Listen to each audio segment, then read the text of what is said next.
Anime goes crazy, and luckily enough for you as a viewer, you have plenty of options. And well, a while back, I made a little vow to myself that I would be talking about the plenty of options that you have. And in this video, we'll talk about the most iconic and popular version you can have, which is shonen. There's a lot to talk about when it comes to shonen manga / anime, and this may be your pick if you don't even watch anime, period. So ladies and gentlemen, please kick back. We have a lot to talk about when it comes to shonen. Let's get started.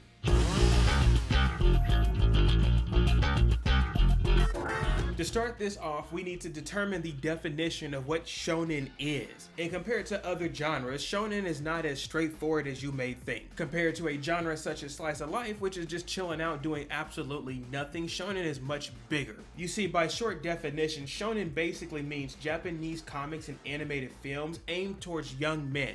And well, by that definition, you could assume shonen could be literally anything. As we go through more examples, you're going to see that the shonen genre is very hard to classify. You're going to see things that touch other genres even better than shonen. But besides the genre being geared for young men, the best way to see what is inside shonen is anything that's inside Shonen Jump. You could say that it's not as much of a genre compared to what's just placed inside the actual magazines. And I mean, that's a hard thing to classify. However, I can ensure you that this anime / manga you'll see is the most popular amongst the rest. And I did my best to classify which you'll see the different types within shonen. There are still going to be some miscellaneous ones here that I may not speak about, but for the most part, you're going to see action, adventure, and strategy. The first two kind of blend in together a lot, so we'll talk about those at the end. Let's take a look at what I mean by strategy shonen. Strategy shonen is the type that's going to grasp the viewer because of the plot. Usually the story is going to drive the series to be better, and it's up to the characters within the series to make big brain plays and make the series even stronger. To give you some few examples of what I'm talking about,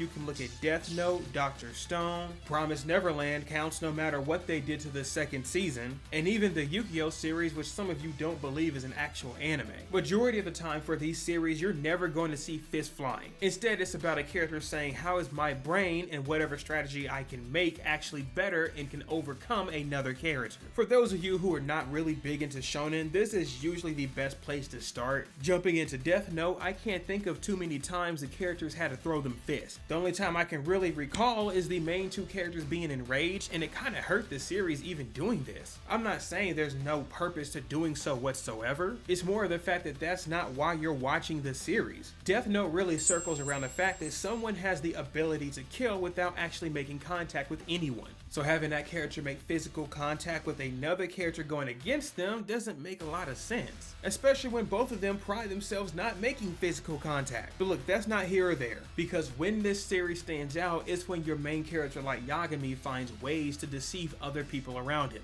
And that right there is strategy. I mean, that's the definition to a T. Or we can jump over to Promised Neverland that really pushes the boundaries with physical contact. You have these demons walking around that can literally slaughter and murder any human if they want to. But where Promised Neverland does a great job is feeling the ambiance and the negative aura that's going around. Because these kids realize they are not physically gifted enough to win many of these fights, if any, they instead need to use their gift, which is their brains, to find ways out of these sticky situations. And it's even better because the reason these demons want them is because of their brains. Their intelligence is just so high, it's just free food to gobble on. So for the most part, this is what a strategy series looks like. I also need to point out that there's not too many of these that come around very often.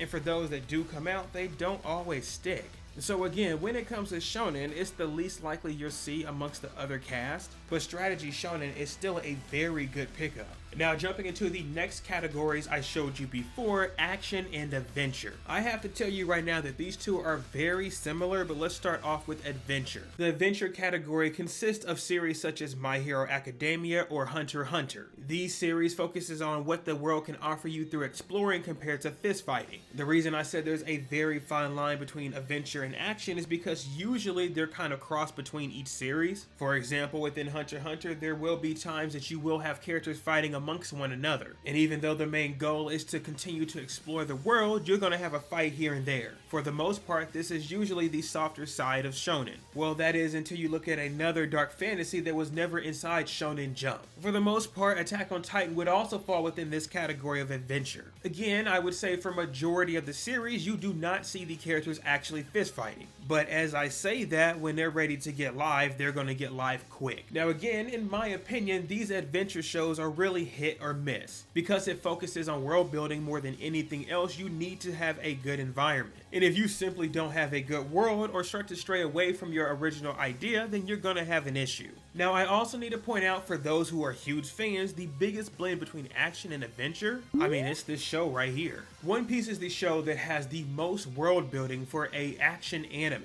You can expect these characters to be fighting left and right, however, you know for a fact they're going to be in a new environment right after. For the most part, these shows focus on their action as much as they can because that's what people want to see. However, these creators really want to make a vast world. So One Piece is probably the best pick for a blend between both, but if you're looking for a show just to explore the world and see what it has to offer, then these are the best picks for you. Now, I'm not even going to joke with you here. What you're really looking for if you pick up a shonen series is the action department. If you ever see an anime trending on X, most likely if they're throwing those fists, it's an action shonen. When it comes to shonen, this is really where people start because this is where you're going to see the most action.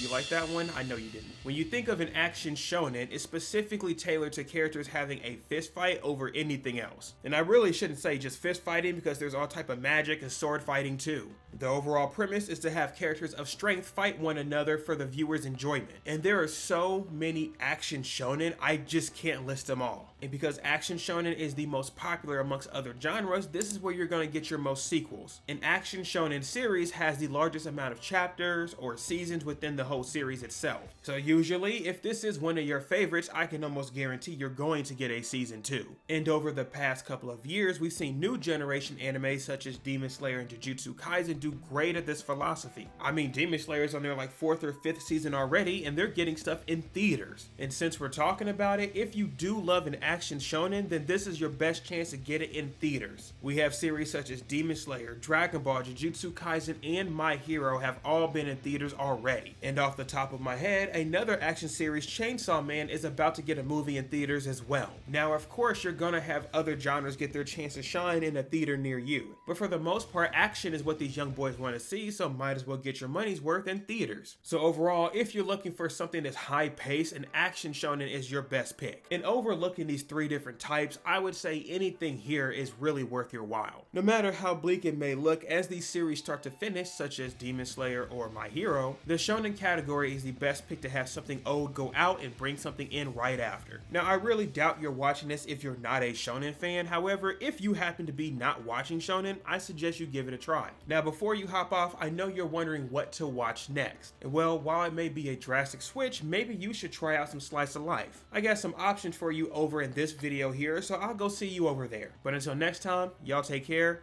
Peace.